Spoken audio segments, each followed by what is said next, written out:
Death at Rottingdean. Chapter 3.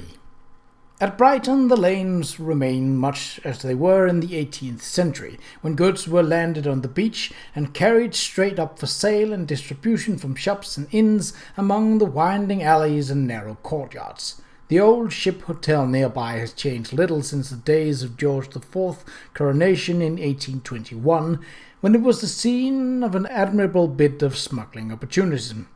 While the town celebrated elsewhere, the free traders took advantage of the empty streets and moved tubs of spirits out of the pub stables completely unobserved. Today it's one of the town's better hotels, with an air more of smugness than smugglers. Richard Platt, Smuggler's Britain. Charles turned away from Kate with an inward groan, cursing himself for his thoughtlessness. What a way to begin their holiday, by reminding her of her terrible loss, the very loss he had brought her here to forget. Kate had been wonderfully brave in the months since her illness and miscarriage, but he knew she needed to be away from everything, away from that huge cold London house, even away from Bishop's Keep, where they had dreamed together of the children they would have. Now that dream was dead, and to ease Kate's heart, he had arranged this month-long holiday in a peaceful village on the south coast of England, where he could spend every moment with her, helping her forget, helping her heal the loss for which she seemed to carry such a dreadful burden of responsibility and of guilt.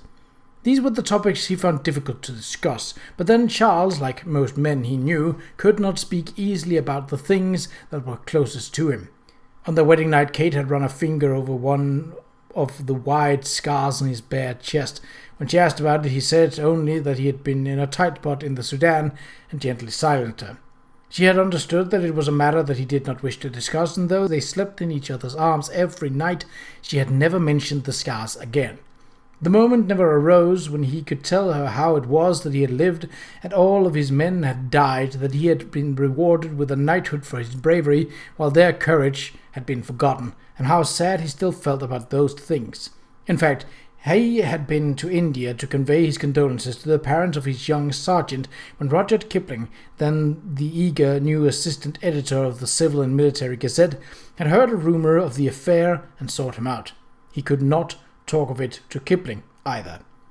They were now entering Brighton. It was Saturday, and the bright autumn sunshine, as always, had lured hundreds of day-trippers from the city on the London, Brighton and South Coast Railway.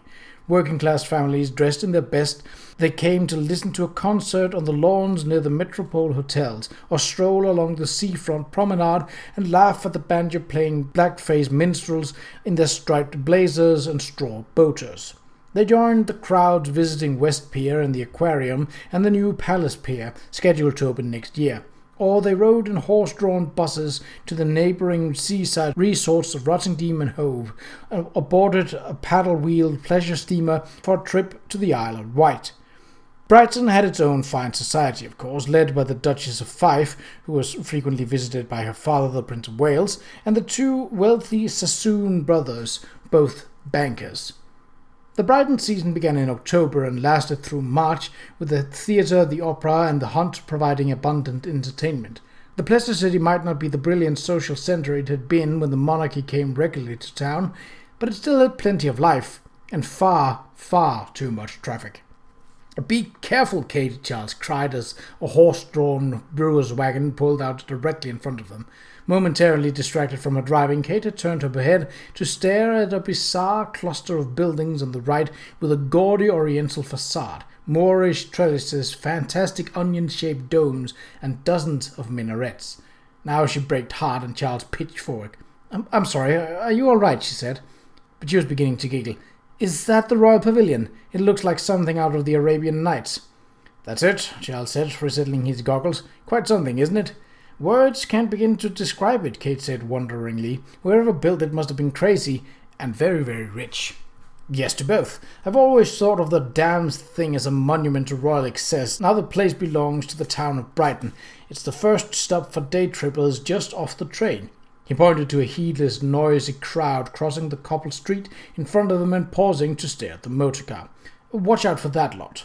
Kate frowned through the heavy veil that swathed her face. "Would you care to take the wheel, my lord?"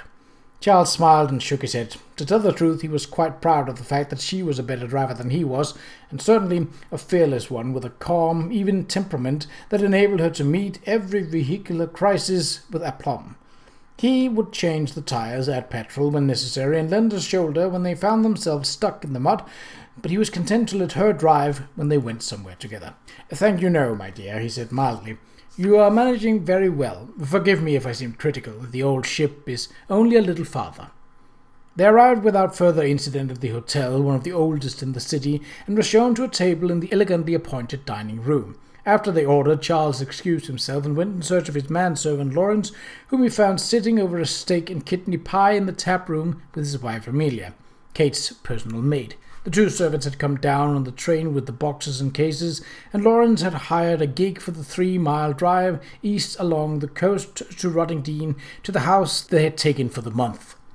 Charles arranged with Lawrence and Amelia to leave for Rottingdean after lunch, and returned to Kate, taking a moment to stand in the dining room doorway and admire her. She was gazing out the window beside the table, her chin propped on her hand, her shining russet hair gathered into a loosely coiled mass beneath a wide-brimmed hat.